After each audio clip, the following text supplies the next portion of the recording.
yuko Uburusiya bubaye igihugu cya mbere mu mateka y'isi cyemeye ubutegetsi bw'abatalibani muri Afghanistan.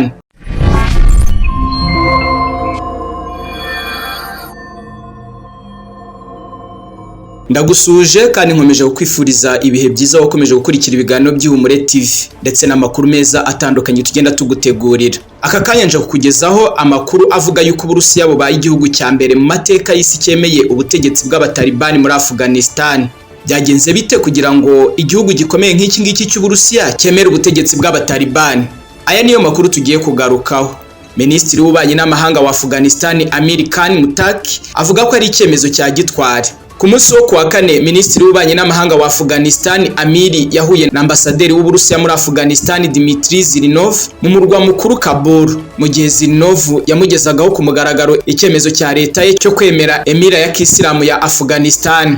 Minisitiri Muttaqi yavuze ko iki ari icyiciro gishya cy'umubano mwiza, ubwubahane n'ubufatanye bwubaka, ndetse ko iyi mpinduka izabera urugero ibindi bihugu. Abatalibani bashatse kwemerwa mu mahanga no kubona ishoramari kuva basubiye ku butegetsi mu kwezi kwa munani mu mwaka wa 2021. Nubwo hari amakuru avuga ko barimo kugenda barushaho guhonyora uburenganzira bwa muntu. Mu itangazo Minisiteri y'Ububanyi n'amahanga y'Uburusiya yasohoye yagize iti, twemera ko igikorwa cyo kwemera ku mugaragaro leta ya Emira ya Kisilamu ya Afghanistan kizatera imbaraga ishyirwaho ry'ubufatanye bw'ingirakamaro hagati y'ibihugu byacu byombi. Iryo tangazo rivuga ko Uburusiya bwabonye amahirwe y'ubufatanye mu bucuruzi n'ubukungu mu rwego rw'ingufu z'amashanyarazi, gutwara abantu n'ibintu, ubuhinzi n'ibikorwa remezo, ndetse ko Uburusiya buzakomeza gufasha Afghanistan kurwanya inkeke z'iterabwoba n'ubucuruzi bwa magendu bw'ibiyobyabwenge. Uburusiya bwabaye kimwe mu bihugu bike cyane bitafunze ambasade zabyo muri Afghanistan mu mwaka wa 2021, ndetse bwanatangaje ku rubuga nkoranyambaga rwa Telegram ko kwagura ibiganiro na Kabul ari ingenzi ku mutekano wo mu karere no ku iterambere ry'ubukungu. Uburusiya bwanabaye igihugu cya mbere cyasinyanye amasezerano mpuzamahanga y'ubukungu n'abatalibani mu mwaka wa 2022, ubwo bwemeraga kujya bugurisha ibitoro, gaze n'ingano kuri Afghanistan. Mu kwezi kwa kane uyu mwaka, abatalibani bakuwe ku rutonde rw'Uburusiya rw'imiryango y'iterabwoba bugamije gucira inzira ishyirwaho ry'ubufatanye bwuzuye na Afghanistan nk'uko Minisiteri y'Ububanyi n'amahanga y'Uburusiya ibivuga. Mu kwezi kwa karindwi mu mwaka ushize, Perezida Vladimir Putin w'Uburusiya yavuze ko abatalibani ari inshuti yabwo mu kurwanya iterabwoba, ubwo abahagarariye abatalibani bajyaga mu biganiro i Moscow mu mwaka wa 2018.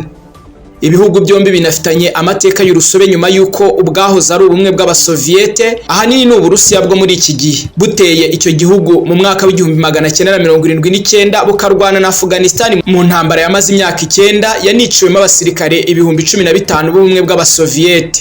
Icyemezo cy'Abasoviyete cyo gushyiraho ubutegetsi i Kabul bushyigikiwe n'Uburusiya cyatumye Abasoviyete baba igicibwa mu mahanga, nuko amaherezo bava muri Afghanistan mu kwezi kwa kabiri mu mwaka wa 1989. Leta zo mu burengerazuba bw'isi n'imiryango y'ubutabazi byamaganye cyane leta y'abatalibani, by'umwihariko kubera ishyirwa mu ngiro ry'amategeko akaze ya Kisilamu ya Sharia abuza ibintu byinshi abagore n'abakobwa.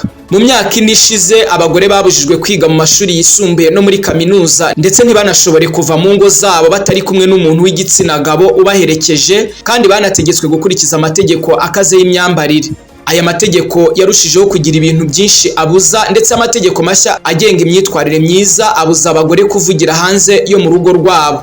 Umuryango w'Abibumbye wavuze ko aya mategeko ari apartheid cyangwa se ivangura rishingiye ku gitsina, ukomoza kuri politike y'ivangura rya apartheid bagashaka buhake b'abazungu banyamuke bahoze bakora muri Afurika y'Epfo. Umuryango w'Abibumbye wanavuze ko ubutegetsi bw'abatalibani bwakubitiye mu ruhame ndetse bukorera urugomo abahoze ari abategetsi ba leta ya Afghanistan.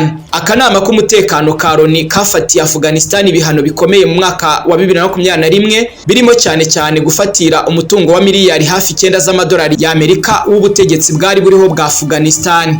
Mu gihe Ubushinwa, Emira Zunze Ubumwe z'Abarabu, Uzbekistan ndetse na Pakistan byose byagennye abambasaderi babihagarariye i Kabul. Uburusiya ubu nicyo gihugu cyonyine cyemeye ubutegetsi bw'abatalibani kuva basubiye ku butegetsi mu myaka hafi n'ishize.